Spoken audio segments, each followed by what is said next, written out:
ਪਿਛਲੇ ਲੰਬੇ ਸਮੇਂ ਤੋਂ ਸਿੱਖ ਜਥੇਬੰਦੀਆਂ ਦਲ ਖਾਲਸਾ ਵੱਲੋਂ 26 ਜਨਵਰੀ ਅਤੇ 15 ਅਗਸਤ ਨੂੰ ਕਾਲਾ ਦਿਵਸ ਦੇ ਰੂਪ ਵਿੱਚ ਮਨਾਉਂਦੀਆਂ ਆ ਰਹੀਆਂ ਹਨ। ਇਸੇ ਦੇ ਚੱਲਦਿਆਂ ਇਸ ਵਾਰ ਵੀ 26 ਜਨਵਰੀ ਨੂੰ ਦਲ ਖਾਲਸਾ ਤੇ ਸਿੱਖ ਜਥੇਬੰਦੀਆਂ ਵੱਲੋਂ ਕਾਲਾ ਦਿਵਸ ਮਨਾਇਆ ਜਾਵੇਗਾ। ਭੰਡਾਰੀ ਪੁਲ ਤੋਂ ਲੈ ਕੇ ਦਰਬਾਰ ਸਾਹਿਬ ਘੰਟਾ ਘਰ ਤੱਕ ਇੱਕ ਵਿਸ਼ਾਲ ਰੋਸ ਮਾਰਚ ਕੱਢਿਆ ਜਾਵੇਗਾ। ਇਸ ਮੌਕੇ ਤੇ ਪੱਤਰਕਾਰਾਂ ਨਾਲ ਗੱਲਬਾਤ ਕਰਦਿਆਂ ਉਹਨਾਂ ਦਾ ਕਹਿਣਾ ਹੈ ਕਿ ਭਾਰਤ ਆਪਣੇ ਆਪ ਨੂੰ ਸੰਸਾਰ ਦਾ ਸਭ ਤੋਂ ਵੱਡਾ ਲੋਕਤੰਤਰ ਅਖਵਾਉਂਦਾ ਹੈ ਅਤੇ 26 ਜਨਵਰੀ ਨੂੰ ਆਪਣਾ ਗਣਤੰਤਰਤਾ ਦਿਵਸ ਮਨਾ ਰਿਹਾ ਹੈ। ਉਹਨਾਂ ਦਾ ਕਹਿਣਾ ਹੈ ਕਿ ਇਹ ਬੜਾ ਦੁਖਦਾਈ ਹੈ ਕਿ ਭਾਰਤ ਦਾ ਮੌਜੂਦਾ ਸੰਵਿਧਾਨ ਘੱਟ ਗਿਣਤੀਆਂ ਨੂੰ ਸਵੈ ਨਿਰਣਾ ਦੇ ਅਧਿਕਾਰ ਸਮੇਤ ਲੋਕਤੰਤਰੀ ਅਧਿਕਾਰਾਂ ਤੋਂ ਵਾਂਝਿਆ ਰੱਖਿਆ ਹੋਇਆ ਹੈ। ਵਾਹਿਗੁਰੂ ਜੀ ਕਾ ਖਾਲਸਾ, ਵਾਹਿਗੁਰੂ ਜੀ ਕੀ ਫਤਿਹ। ਜਿਵੇਂ ਕਿ ਮੰਡ ਸਾਹਿਬ ਨੇ ਇਹ ਗੱਲ ਕਲੀਅਰ ਕੀਤੀ ਹੈ ਕਿ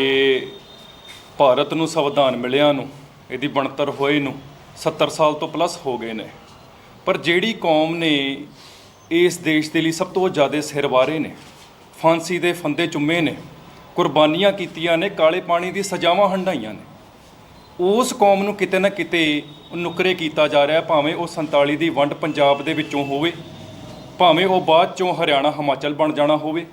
ਭਾਵੇਂ ਉਹ ਪੰਜਾਬ ਦੇ ਪਾਣੀਆਂ ਦਾ ਮਸਲਾ ਹੀ ਕਿਉਂ ਨਾ ਹੋਵੇ, ਕਿਉਂਕਿ ਅੱਜ ਕੱਲ੍ਹ ਇੱਕ ਬਹੁਤ ਬ੍ਰੇਕਿੰਗ ਨਿਊਜ਼ ਆ ਰਹੀ ਸੀ ਅੱਜ ਕੱਲ੍ਹ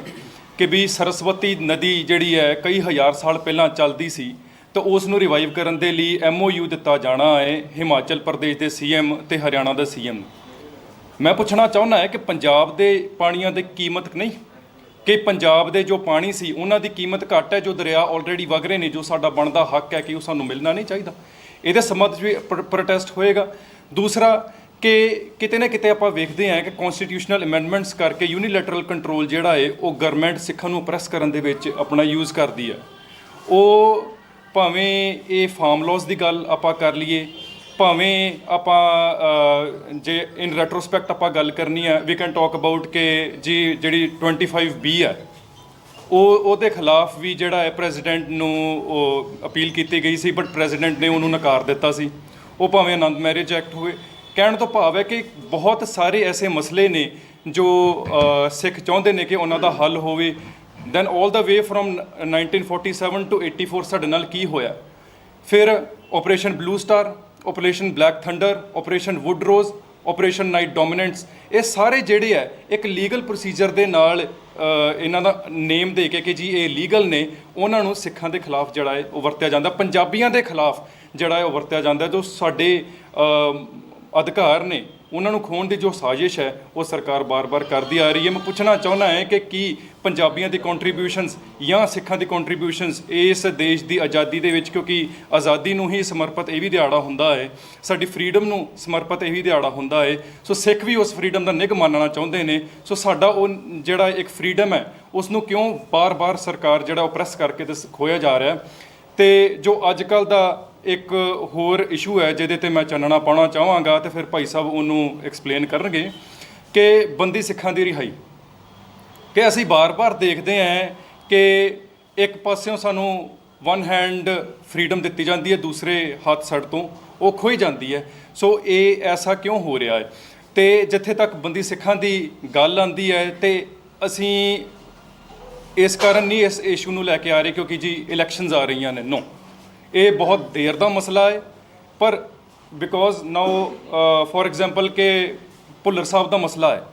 Kejriwal is coming over here ਕਿ I will give you rights, if you are here to give us rights, if you are here to speak, if you are here to provide freedom to the people of Punjab, then ਆਪਣੀ ਜੋ ਚੁੱਪੀ ਹੈ ਭੁੱਲਰ ਸਾਹਿਬ ਦੇ ਮਸਲੇ ਤੇ ਉਹ ਤੋੜਨ ਤੇ ਉਹਨਾਂ ਨੂੰ ਇਨਸਾਫ ਦੇਣ।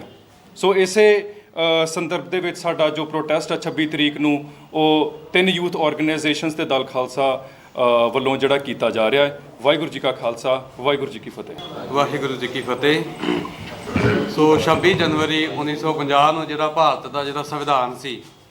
ਉਹ ਲਾਗੂ ਹੋਇਆ ਸੀ, ਪਰ ਇਸ ਸੰਵਿਧਾਨ ਦੇ ਉੱਤੇ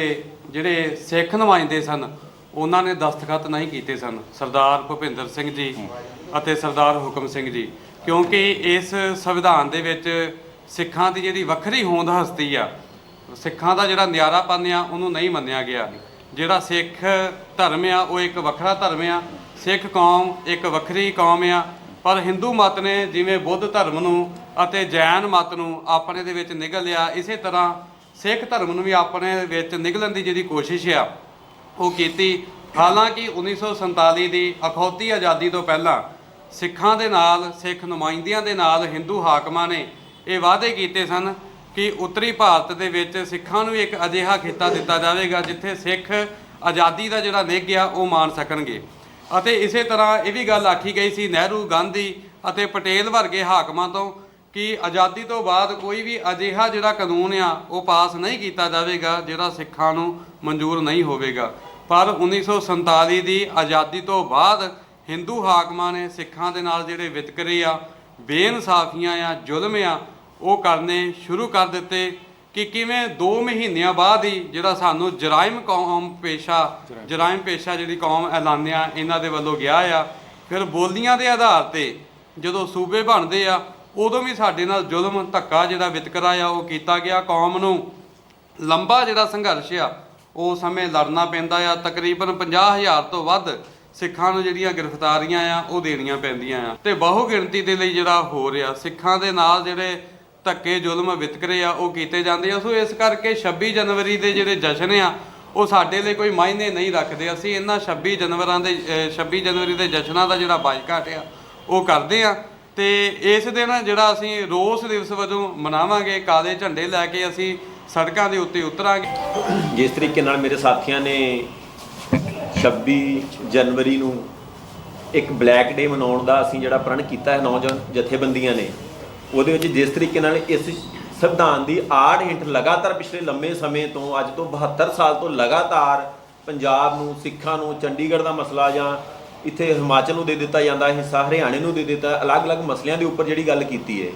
ਉਹ ਸਾਰੇ ਸਾਡੇ ਪੰਜਾਬ ਦੇ ਨਾਲ ਇਸ ਸੰਵਿਧਾਨ ਦੇ ਹੇਠ ਹੀ ਆੜ ਹੇਠ ਹੀ ਕੀਤੇ ਜਾ ਰਹੇ ਨੇ। ਤੇ ਜਿਸ ਸੰਵਿਧਾਨ ਨੂੰ ਅੱਜ ਸਰਵਉੱਚ ਮੰਨਿਆ ਜਾ ਰਿਹਾ ਆ ਉਸ ਸੰਵਿਧਾਨ ਦੇ ਵਿੱਚ ਲਗਾਤਾਰ ਪਿਛਲੇ 72 ਸਾਲਾਂ ਦੇ ਵਿੱਚ 125 ਤੋਂ ਵੱਧ ਅਮੈਂਡਮੈਂਟ ਇਹਦੇ ਵਿੱਚ ਹੋ ਚੁੱਕੀਆਂ ਨੇ। ਸਰਕਾਰ, ਸਟੇਟ ਜਿਹੜੀ ਵੀ ਮੌਕੇ ਤੇ ਆਂਦੀ ਉਹ ਉਸ ਨੂੰ ਆਪਣੀ ਜਿਹੜੀ ਤੇ ਉਸ ਨੂੰ ਅੜਿੱਕਾ ਬਣਦੀ ਏ, ਘੱਟ ਗਿਣਤੀਆਂ ਤੇ ਧੱਕੇਸ਼ਾਹੀ ਕਰ ਲਏ, ਉਹਨਾਂ ਦੀ ਨਸਲਕੁਸ਼ੀ ਕਰ ਲਏ, ਜਿਹੜੇ ਦੇ ਕਾਨੂੰਨ ਉਹਨਾਂ ਲਈ ਅੜਿੱਕਾ ਬਣਦੇ ਨੇ, ਜਿਹੜੇ ਸੰਵਿਧਾਨ ਉਹਨਾਂ ਦਾ ਅੜਿੱਕਾ ਬਣਦਾ ਹੈ ਉਹਨੂੰ ਆਪਣੇ ਤਰੀਕੇ ਨਾਲ ਢਾਲ ਕੇ ਉਹਨੂੰ ਚੇਂਜ ਕਰ ਲੈਂਦੇ ਨੇ ਤੇ ਟਾਕਟਾ ਪੋਟਾ ਵਰਗੀ ਲਾ ਇੱਥੇ ਕਾਨੂੰਨ ਦੁਆਰਾ ਘੜ ਕੇ NIA ਨੂੰ ਵੱਧ ਪਾਵਰਾਂ ਦੇ ਕੇ ਇਸ ਕਾਨੂੰਨ ਸੰਵਿਧਾਨ ਦੇ ਹੇਠ ਹੀ ਲਗਾਤਾਰ ਘੱਟ ਗਿਣਤੀਆਂ ਦਾ, ਖਾਸ ਕਰਕੇ ਪੰਜਾਬ ਦਾ, ਅਸੀਂ ਸਿੱਖਾਂ ਦੀ ਗੱਲ ਕਰੀਏ, ਸਿੱਖਾਂ ਨਾਲ ਜੋ ਵਧੀਕੀਆਂ ਕੀਤੀਆਂ ਜਾ ਰਹੀਆਂ ਨੇ ਉਹਦੇ ਖਿਲਾਫ ਅਸੀਂ ਭੰਡਾਰੀ ਪੁਲ ਤੋਂ ਦਰਬਾਰ ਸਾਹਿਬ ਤੱਕ ਇੱਕ ਬਲੈਕ ਡੇ ਰੋਸ ਮਾਰਚ ਕਾਲੇ ਝੰਡਿਆਂ ਦੇ ਨਾਲ ਕਰਾਂਗੇ। ਤੇ ਜੋ ਮੌਕੇ ਦੀ ਹਕੂਮਤਾਂ ਨੇ ਅੱਜ ਕੇਜਰੀਵਾਲ ਦੀ ਗੱਲ ਕਰ ਰਹੀਆਂ, ਰਿਹਾਈ ਬੰਦੀ ਸਿੰਘਾਂ ਦੀ ਰਿਹਾਈ ਦੀ ਗੱਲ ਅੱਜ ਹੋ ਰਹੀ ਹੈ, ਉਹਦੇ ਵਿੱਚ ਜਿੱਥੇ ਕੇਜਰੀਵਾਲ ਜ਼ਿੰਮੇਵਾਰ ਉੱਥੇ ਹੀ ਇੱਥੇ ਮੋਦੀ ਤੇ ਸ਼ਾਹ ਦੀ ਜਿਹੜੀ ਸਰਕਾਰ ਹੈ ਉਹ ਸਰਕਾਰਾਂ ਨੇ ਉਹ ਬਰਾਬਰ ਦੀਆਂ ਜ਼ਿੰਮੇਵਾਰ ਨੇ।